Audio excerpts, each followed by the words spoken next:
Et il est 8h25 dans un instant, l'invité politique de Jean-Jacques Bourdin, c'est Sacha Houlié, député Renaissance de la Vienne et président de la commission des lois. Il y a beaucoup à dire, hein. Évidemment, avec ce qui se passe sur l'immigration, bien sûr aussi, puis les propos de Daniel Obono, etc. Et puis aussi, commentaire aussi sur cette étude IFOP fiduciale pour le Figaro et Sud Radio sur les intentions de vote des élections européennes, alors qui auront lieu l'année prochaine, au mois de juin, donc il y a encore le temps, mais tout de même, dans le contexte actuel. Frédéric Dabi, le patron de l'IFOP est avec nous. Bonjour Frédéric. Bonjour Patrick, bonjour à tous. Bon, que nous donne, qui profite entre guillemets de la séquence en fait actuelle alors dans cette intention de vote? C'est clairement, Patrick, le Rassemblement national. On avait fait une enquête ensemble au mois de juin. Le Rassemblement national obtenait la liste de Jordan Bardella 25%. C'est européenne à un point près, de 2014 à un point près, de 2014 à 2019.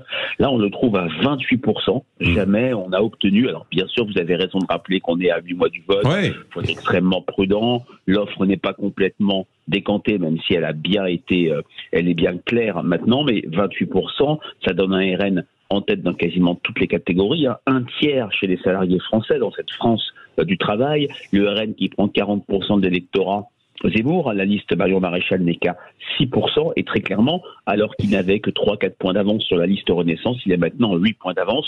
Prudence, mais on voit très bien que les événements du Proche-Orient, la crainte sur le terrorisme profitent au Rassemblement national. C'était notre balise, une fois fiduciale pour Sud Radio de la semaine dernière, où c'était Marine Le Pen qui était jugée la plus claire sur les crimes du Hamas. Avec vous, c'était intéressant. Qu'est-ce que ça donne pour, par exemple, les Républicains? Et puis du côté d'Éric Zemmour, puisqu'il y aura une liste emmenée par Marion Maréchal, a priori.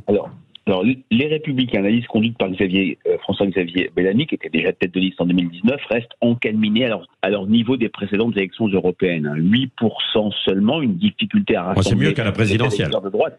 Ça reste faible. Et 6% seulement pour Marion Maréchal. Alors, ce serait à peu près le score d'Éric Zemmour à un point près de l'élection présidentielle.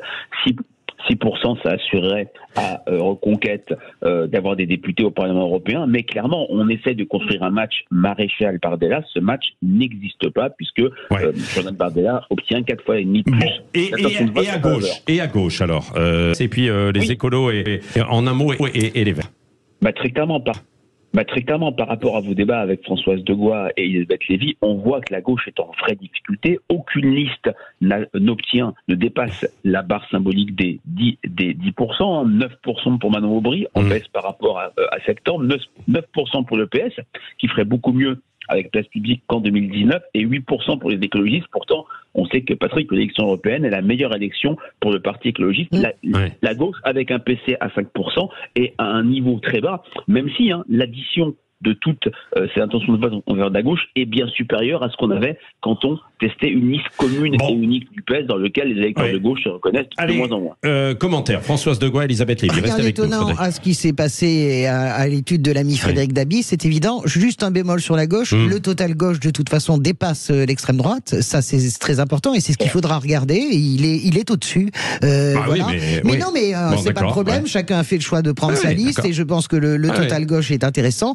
Et sur les Verts, Frédéric le sait très bien, ils scorent dans le money time. Les Verts, c'est des scores qu'ils font dans le dernier jour de vote en réalité, donc ils seront probablement plus hauts. Pour le reste, c'est à 8 mois. Le reste, je pense que ça percole pas encore le Proche-Orient. Ah oui, vous pensez en plus. Je pense que, je sais pas ce que dit Frédéric, mais je pense que ça percole pas encore.